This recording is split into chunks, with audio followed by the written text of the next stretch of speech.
سورۃ الصافات کی آیت نمبر 143۔ الحمدللہ وکفی وسلام علی عبادہ الذین اصطفی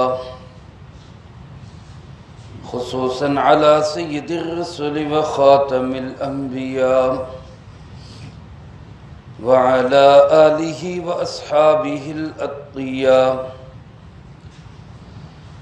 اما بعد فاعوذ باللہ من الشیطان الرجیم بسم اللہ الرحمن الرحیم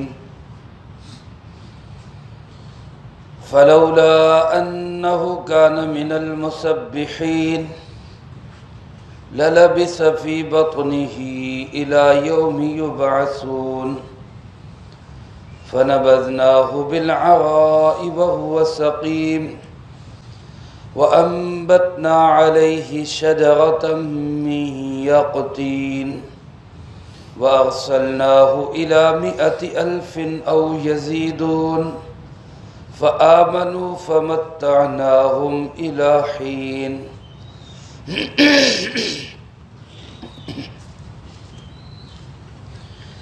فلولا أنه كان من المسبحين، اگر یہ بات نہ ہوتی کہ وہ یونس ہو جاتا تسبیح کرنے والوں میں سے، للبث فی بطنہ، تو یقیناً وہ ٹھہرا رہتا اسی مچھلی کے پیٹ میں، الی یوم یبعثون، اٹھائے جانے کے دن تک، فنبذناہ بالعراء، بس ہم نے ڈال دیا اس کو ایک چٹیل میدان میں، وہو سقیم، جبکہ وہ بہت ہی مضمحل تھا، وَأَنبَتْنَا عَلَيْهِ شَجَرَةً مِّن يَقْطِينٍ، اور ہم نے اگا دیا اس پر ایک بیل کو جو درخت نما تھی، وَأَرْسَلْنَاهُ إِلَى 100,000 أَوْ يَزِيدُونَ، اور ہم نے بھیجا اس کو 1,00,000 سے کچھ زیادہ لوگوں کی طرف، فآمنوا، پس وہ ایمان لائے، فمتعناہم الی حین، سو ہم نے ان کو فائدہ دیا ایک وقت تک کے لیے۔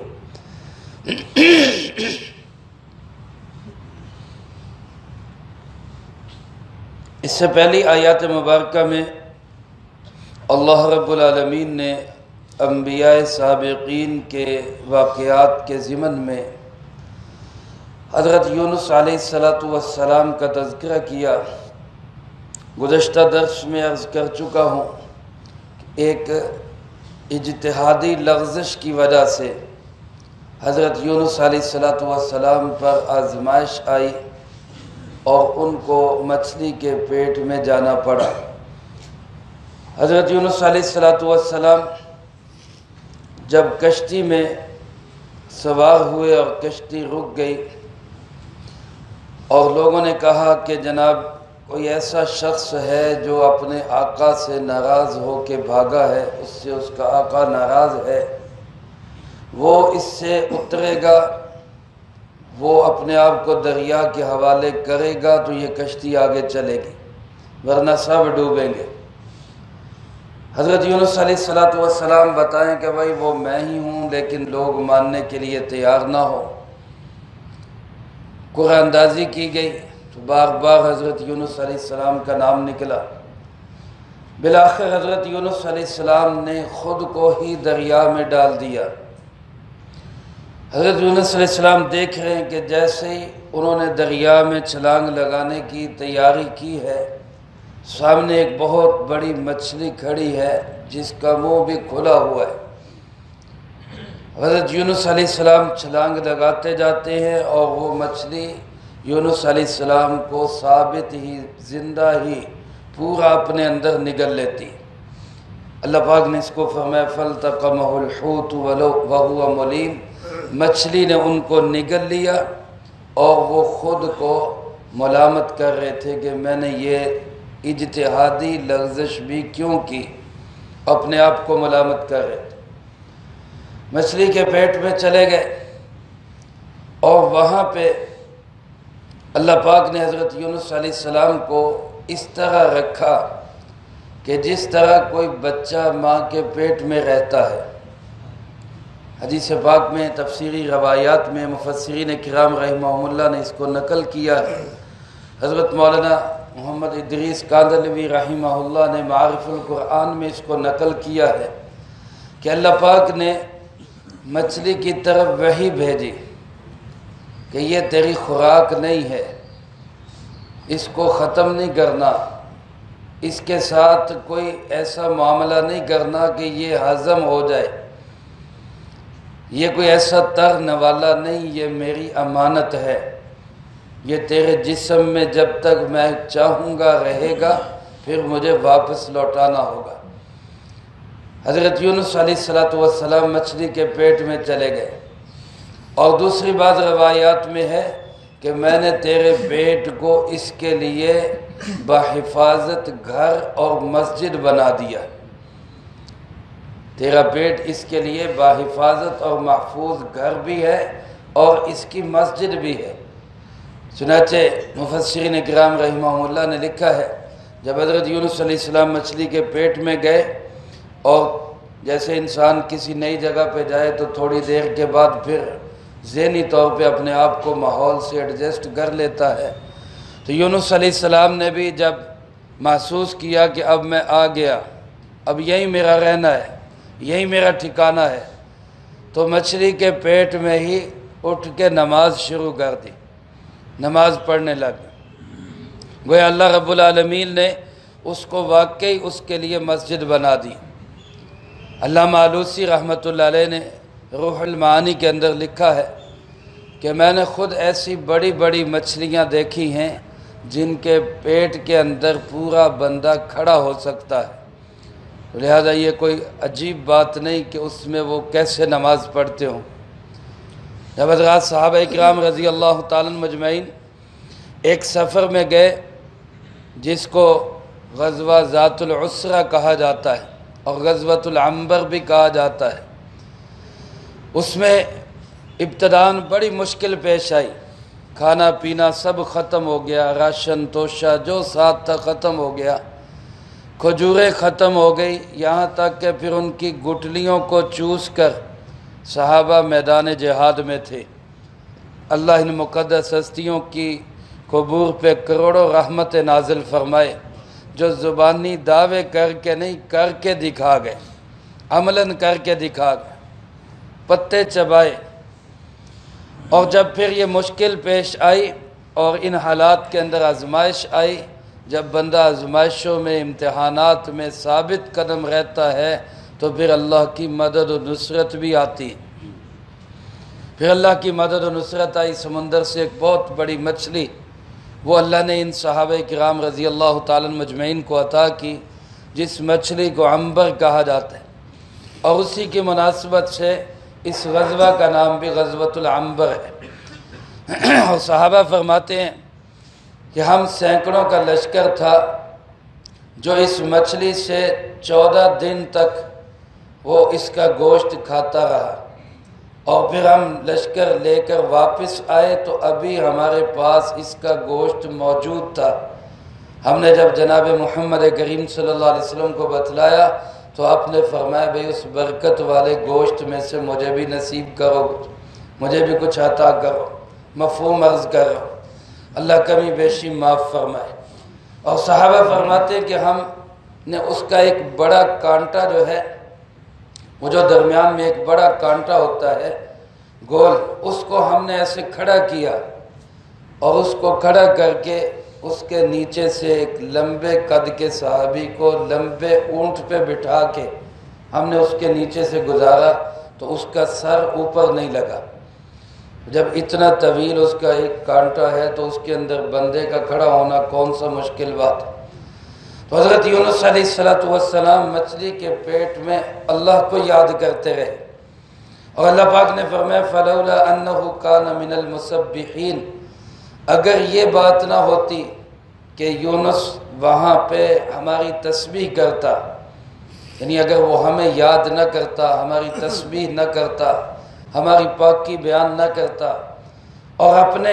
اس اجتہادی لغزش پہ وہ معافی نہ مانگتا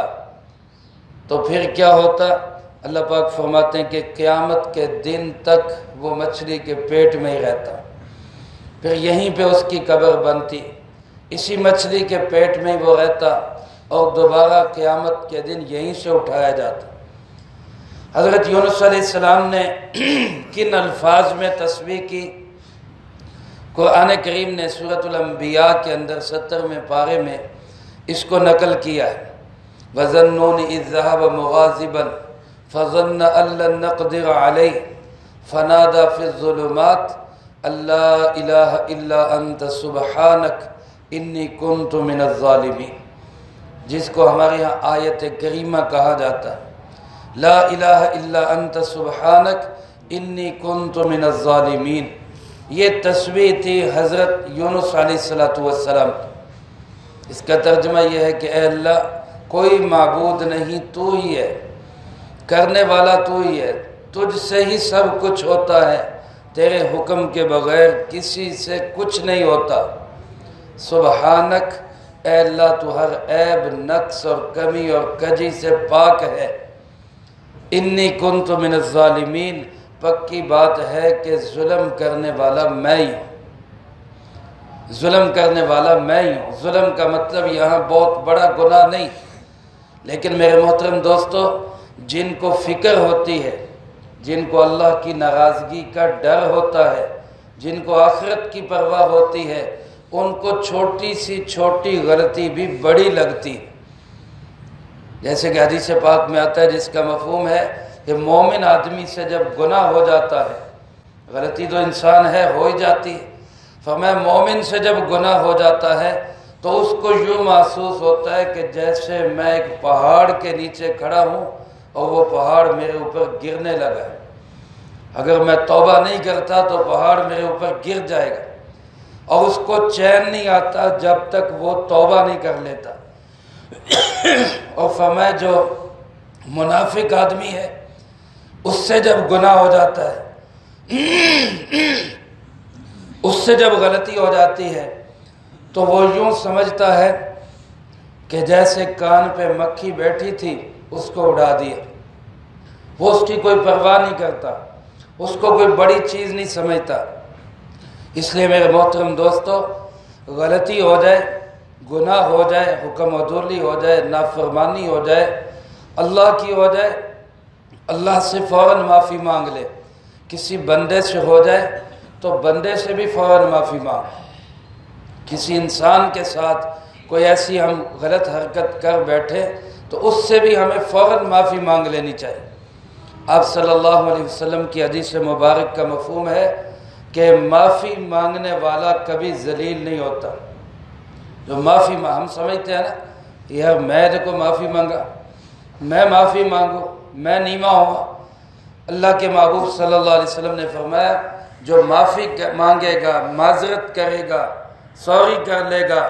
وہ کبھی بھی ذلیل نہیں ہوگا، اللہ اس کی عزت میں اور اضافہ کرے گا۔ تو اس لیے اللہ کی نافرمانی ہو جائے، اللہ سے معافی مانگ لیں۔ بندوں کے ساتھ زیادتی ہو جائے تو بندوں سے فوراً معافی مانگ لیں۔ اللہ پاک فرماتے ہیں، یونس اس نے مجھے یاد کیا، میری تسبیح کی، اور کہاں کی؟ فنادا فی الظلمات، اندھیروں کے اندر۔ دیکھو میرے بھائیو، اللہ کتنا سمیع ہے، اللہ کتنا بصیر ہے۔ حضرت یونس علیہ السلام مچھلی کے پیٹ میں، اور مچھلی سمندر کے اندر، اور پھر سمندر میں بھی رات کی تاریکی، ایک رات کا اندھیرا، ایک سمندر کا اندھیرا، ایک مچھلی کے پیٹ کا اندھیرا، تین اندھیروں میں جب یونس علیہ السلام نے رب کو پکارا تو میرا رب وہاں بھی سنتا ہے، اللہ وہاں بھی سنتا ہے اور وہاں بھی دیکھ رہا ہے۔ اور اللہ فرماتے ہیں، جب انہوں نے میری تسبیح بیان کی تو پھر میں نے ان کو اس آزمائش سے نجات دے دی۔ فرمایا جب انہوں نے ہماری تسبیح بیان کی تو ہم نے ان کو نجات دی، فنجیناہ من الغم، ہم نے اس غم سے ان کو نجات دی۔ اور آگے اللہ نے وعدہ کتنا بڑا فرمایا یہ نجات ان کلمات کے ساتھ، اس طرح اللہ کو یاد کرنے کے ساتھ غموں سے، دکھوں سے، دردوں سے نجات صرف یونس کو نہیں ملے گی، بلکہ فرمایا ایمان والا کوئی بھی مجھے یاد کرے گا میں اس کو ایسے ہی نجات دوں گا، میں ایسے ہی غموں سے اس کو نجات دوں گا۔ حدیث پاک میں آپ صلی اللہ علیہ وسلم نے ارشاد فرمایا دعوت المکروب دعوت الذنون او کما قال علیہ الصلوۃ والسلام، آپ نے فرمایا جو بندہ کسی بھی کرب میں مبتلا ہو، کسی پریشانی میں مبتلا ہو، کسی مصیبت میں پھنس جائے تو وہ بندہ وہی دعا کرے جو یونس علیہ السلام نے دعا کی تھی، اللہ جیسے اللہ نے ان کو غم سے نجات دی، اللہ اس کو بھی غم سے نجات ضرور دے گا۔ اس لیے ہم نے اپنے اکابر کا معمول دیکھا اور سنا ہے کہ جب کوئی بڑی آزمائش یا امتحان آتا ہے تو آیت کریمہ کی تسبیح اور اس کی کثرت کا حکم دیتے ہیں، یہ پڑھا کرو،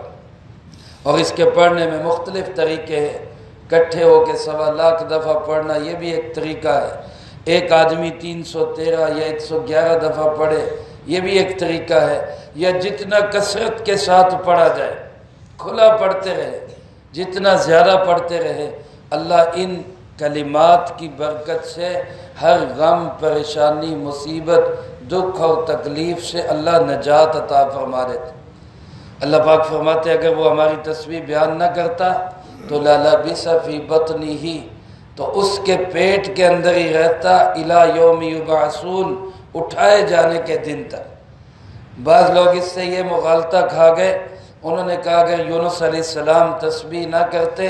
تو مچھلی بھی قیامت تک زندہ رہتی اور یونس علیہ السلام بھی زندہ رہتے۔ ایسی بات نہیں، بلکہ اس کا مفہوم یوں ہے کہ اگر یونس میری تسبیح نہ کرتا تو میں مچھلی کے پیٹ کو ہی اس کی قبر بنا دیتا، یعنی موت تو اپنے وقت پہ آ جاتی لیکن اس کی قبر کہاں ہوتی؟ وہ مچھلی کے پیٹ میں، ظاہر مچھلی بھی مر جاتی تو وہیں پہ وہ ختم ہو جاتے، پھر قیامت کے دن وہیں سے اٹھائے جاتے، لیکن انہوں نے میری تسبیح بیان کی، مجھے یاد کیا، مجھ سے معافی مانگی، تو اللہ فرماتے فَنَبَذْنَاهُ بِالْعَرَاءِ، ہم نے ان کو ایک میدان میں ڈال دیا۔ عرا کہتے ہیں چٹیل میدان جس میں کوئی درخت یا کوئی سائے کی جگہ نہ ہو، کھلا میدان، اس کو کہا جاتا ہے عرا۔ اللہ فرماتے ہم نے ان کو ایک کھلے میدان میں ڈال دیا۔ مچھلی کو اللہ پاک نے حکم دیا کہ بھائی میری امانت واپس کرو، یونس کو باہر اگل دو۔ مچھلی نے حضرت یونس علیہ السلام کو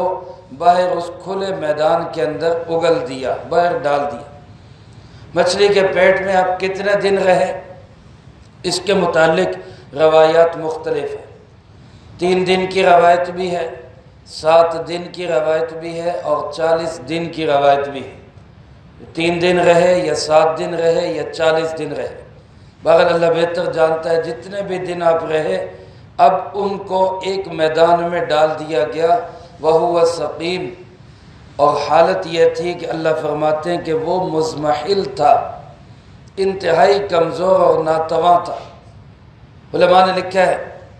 کہ مچھلی کا جو پیٹ ہے، اس کا جو معدہ ہے، اس میں بڑی ہیٹ ہوتی ہے، سخت سے سخت چیز کو بھی یہ گلا دیتی ہے، لیکن یہاں اللہ کا حکم تھا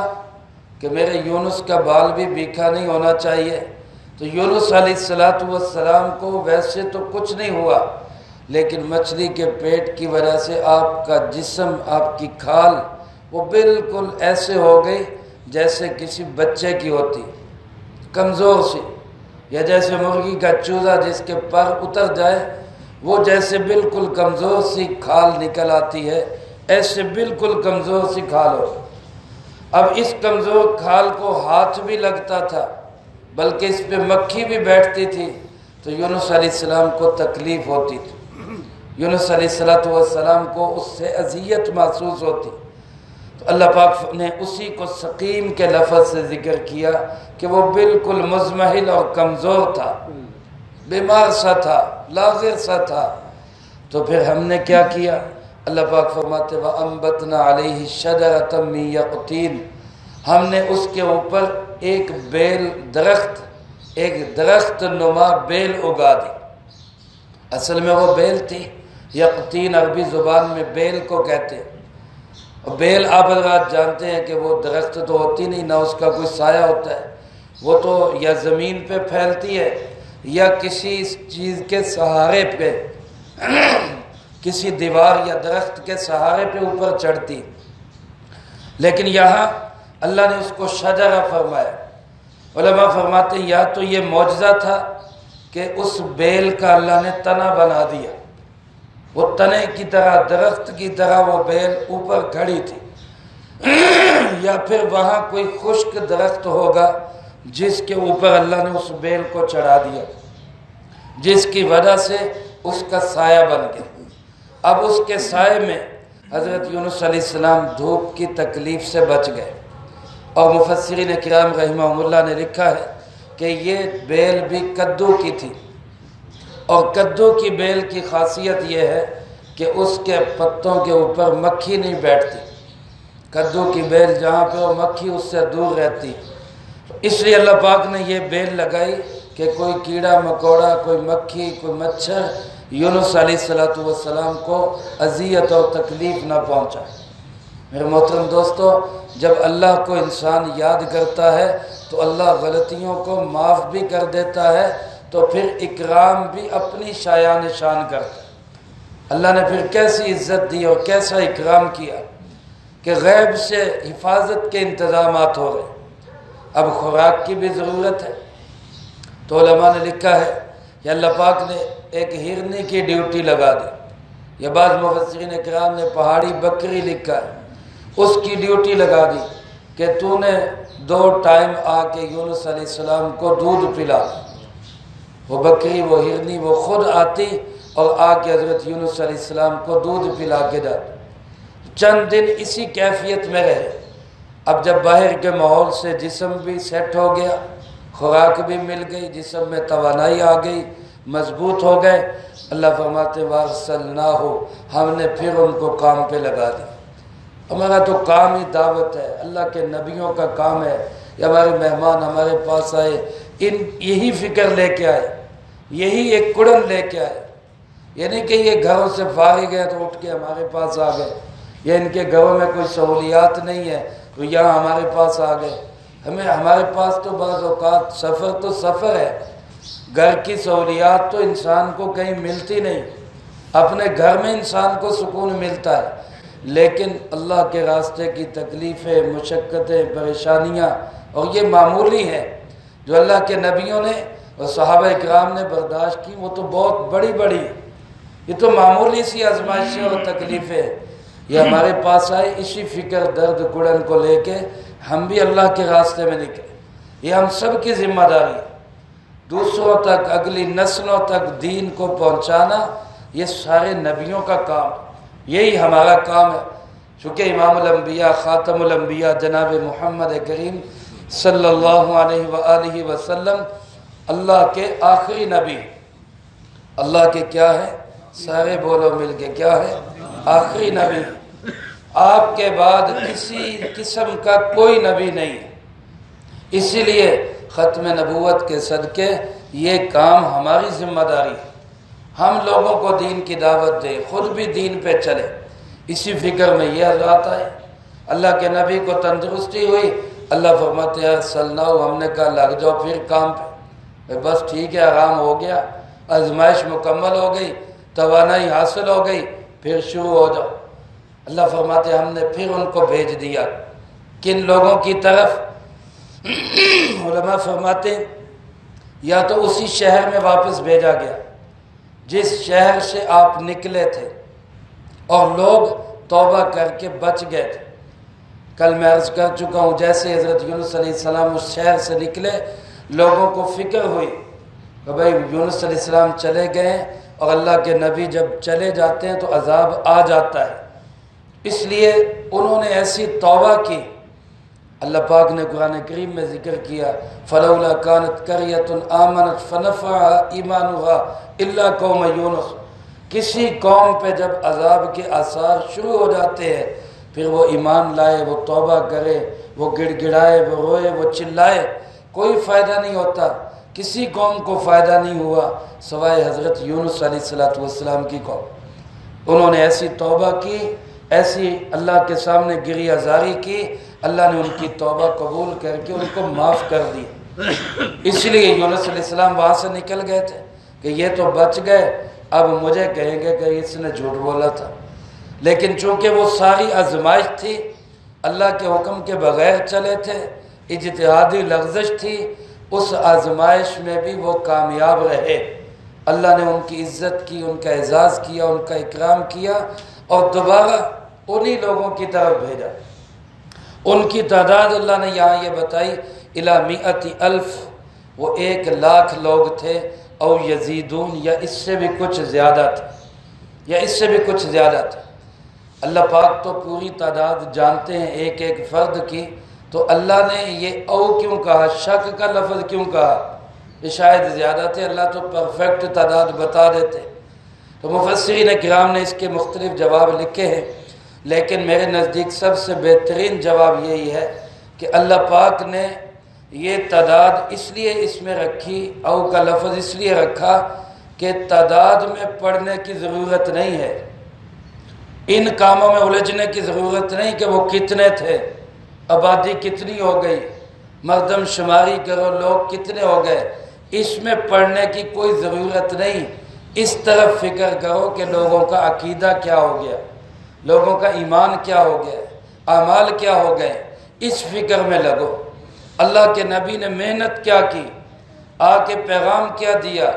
اس کو سوچو۔ تعداد کتنی تھی کتنی نہیں تھی اس کو چھوڑو، وہ جتنے بھی تھے۔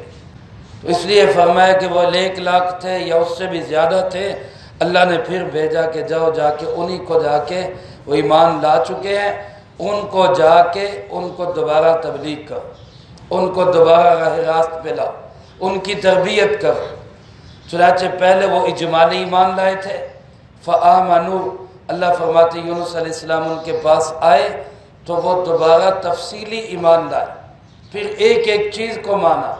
پھر پوری طرح یونس علیہ السلام کی اطاعت و فرما برداری کر کے چلے۔ مفسرین کرام رحمہم اللہ نے لکھا ہے یونس علیہ السلام دوبارہ تشریف لائے تو بادشاہ سے لے کر معمولی آدمی تک سب نے یونس علیہ السلام کا استقبال کیا اور ان کو عزت دی اور ان پہ پوری طرح ایمان بھی لائے، ان کی اتباع بھی کی۔ تو جب تک وہ ان کی اتباع میں چلتے رہے، اللہ فرماتے ہیں فَمَتَّعْنَاهُمْ، ہم نے بھی ان کو دنیاوی اعتبار سے سب فوائد عطا کی، معیشت بھی ٹھیک، امن و امان بھی، پرسکون زندگی، ہر طرح کا متاع ہم نے دیا۔ لیکن الہین یہ مستقل نہیں تھا، یہ ایک وقت تک کے لیے، اور جب تک وہ سیدھے راستے پہ رہے ہم نے بھی فائدہ دیا، اور جب انہوں نے اپنا راستہ پھر غلط کیا، یونس علیہ السلام چلے گئے اور وہ پھر بگڑ گئے، تو پھر ہم نے دوبارہ ان کو اسی طرح سزا میں مبتلا کر دیا۔ یہ پورا واقعہ حضرت یونس علیہ السلام کا بیان ہوا۔ میرے محترم دوستو، اس میں میرے آپ کے لیے سبق یہی ہے کہ اگر حالات مشکل ہو جائیں، پریشانیاں آ جائیں، دکھ آ جائیں، تکلیفیں آ جائیں، آزمائشیں آ جائیں، تو اللہ کی طرف متوجہ ہونا چاہیے، توبہ استغفار کرنا چاہیے۔ بالخصوص ان حالات میں جب ہم انفرادی طور پر بھی اور اجتماعی طور پر بھی بہت سے مصائب اور مسائل کا شکار ہے، ظالم حکمران مسلط ہیں، امن و امان کے مسائل ہیں، مہنگائی کے مسائل ہیں، بد امنی اور خوف ہے، اور ہر طرف سے پریشانی کے حالات ہیں۔ ان حالات میں ہمیں اجتماعی طور پر بھی توبہ کی ضرورت ہے، اللہ کے راستے میں نکلیں، توبہ کریں، استغفار کریں، تاکہ اللہ پاک ہمارے بھی حالات کو بدل دے۔ اللہ مجھے آپ کو سب کو کہے سنے پہ عمل کرنے کی، اور پھر اس کو عمل کر کے دوسروں تک پہنچانے کی توفیق عطا فرمائے۔ وآخر دعوانا الحمدللہ رب العالمین۔ اللہم انت السلام ومنک السلام، تبارکت ربنا وتعالیت یا ذا الجلال والاکرام۔ اللهم أعنا على ذكرك وشكرك وحسن عبادتك اللهم احسن عاقبتنا في الأمور كلها وأجرنا من خزي الدنيا وعذاب الآخرة